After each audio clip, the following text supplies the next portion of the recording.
I think at the core of victim-centered advocacy is the belief that victims and survivors should drive safety planning and decisions about their lives to the greatest extent possible.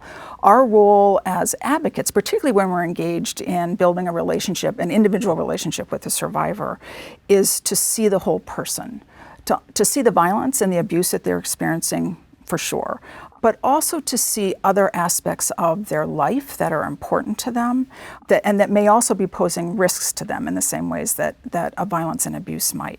We want to see the strengths they bring to how they make decisions. We want to see the ways in which they are resilient in the face of violence, abuse, and other experiences in their lives. We want to understand the role that faith plays in their life and their decision making.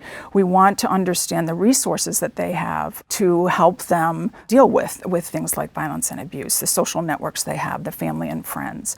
We also want to understand their hopes and their fears. Again, hopes and fears that relate directly to the violence and abuse they're experiencing, but also in other areas of their lives. Our job as advocates is to listen carefully, to build respectful relationships, but it's not a passive role. We have a lot of information as advocates about how things actually work on the ground, when things work the way they're supposed to, the way they're promised to, and when they don't.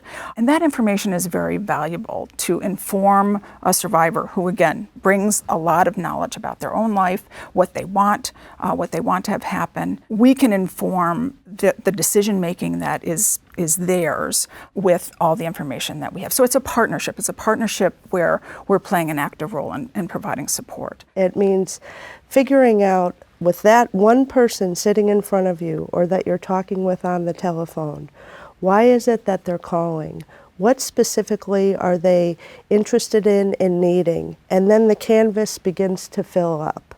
So even though I might have tools and ideas and strategies that I've used with other victims, I can't presume that all of those are what this person needs and wants. So my job as an advocate in being victim-centered is to really sit back and listen and learn and then figure out with that person what is it they need and how can I best support what it is that they want to have happen in their lives. It means letting the victim take control of the situation.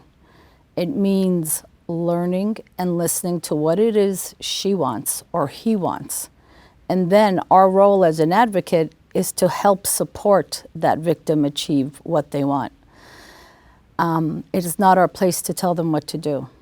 In addition to supporting, a part of the support includes, first and foremost to me, safety planning. But it's safety planning done together.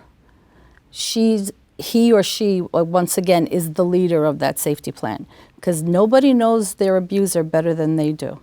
And also our role as an advocate should be to provide resources. And in this case, in working with older victims, age-appropriate resources. Victim-defined advocacy means the victim is leading the process. They're the navigator. They facilitate the course. Essentially, we're asking them what it is that they need. How can I help you? What do you need? And really, how do you need it? Oftentimes in our field, we know the answer. We have the solution. We've done this before. We have years of experience. We have years of experience, but we do not have this story. And the story is what's unique. You're leaning on the individual and the strength in their story, what they want, what's worked in the past for them, where were their struggles. And you have to lean on them because we have to remember that all service providers haven't provided service in a proficient or respectful way. So sometimes we're guiding them through a process that many of them have been through before, so they can tell you what works, what doesn't work, what I'm willing to do, what I'm not willing to do, what I'm comfortable with, where I want to receive services, from whom I want to receive those services from, and at what time, what day, what is it that I would need when you're providing those services. And that's significant, and all you do is ask the question, because when it's victim-centered, it's in their words and it's on their terms.